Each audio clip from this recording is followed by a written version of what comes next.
The Lost Rite of Umuaka Kindred, a tale from southeastern Nigeria in the heart of Igbo land. Nestled between rolling hills, sacred forests, and red earth footpaths, there was once a thriving village called Abiel.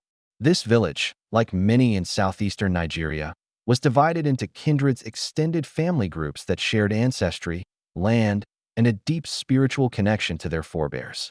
Two of the largest and most influential kindreds in Abiel were Umuaka and Umuaka. Umuaka were known across the region for their wisdom, their eloquence in council, and their abundant farms.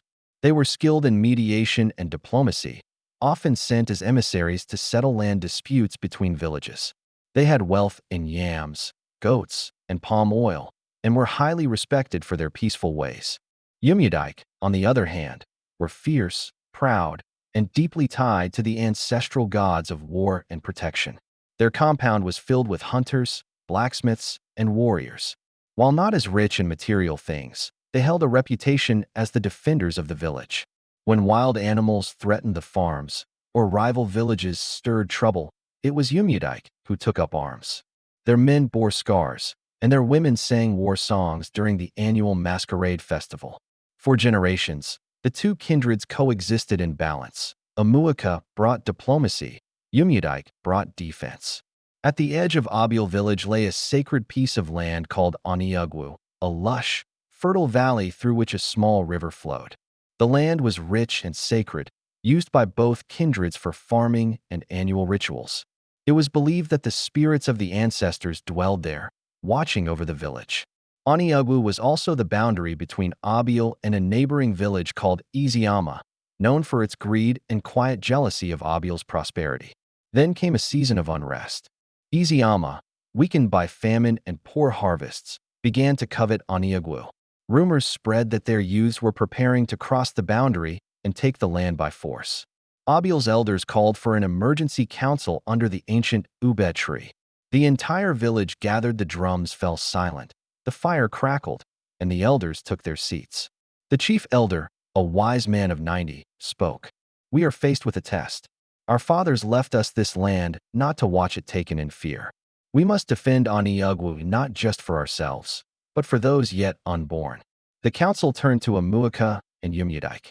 Umuaka, led by Elder Ikenna, stood and bowed. "We are men of peace. We cannot engage in violence. Let us send a delegation to Iziama. We shall negotiate. War will bring only sorrow." Then, Odogwu, the war leader of Umuaka, stood. His voice was thunder. "We will not plead for what is ours. The ancestors do not respect cowards. Let Umuaka keep their words. We will keep our machetes sharp." The village was divided. But when, a few nights later, Iziama warriors crossed the river and burned a section of Oniugwu, the matter was settled. Umuaka, without delay, mobilized their men. With war cries echoing into the night, they defended the land, fiercely ambushing Iziama raiders, protecting the sacred groves, and reclaiming what had been scorched. The battle lasted 3 days. In the end, Umuaka stood victorious, but with bloodied hands and tired hearts.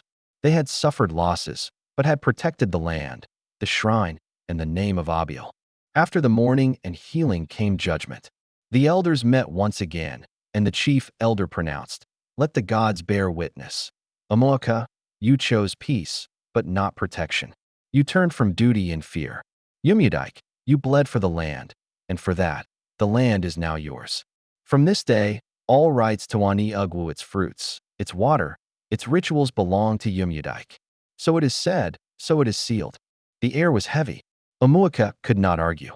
Their dignity had been broken, not by the sword, but by silence. From that day, the song of the land changed.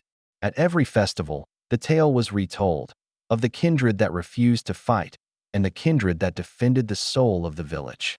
Umuaka remained in the village, but something in their name had changed. Their children grew knowing the story, carrying the quiet shame of that choice. Years passed, but Oniugwu remained with Umuaka, guarded fiercely, honored through rituals, and celebrated during the New Yam Festival.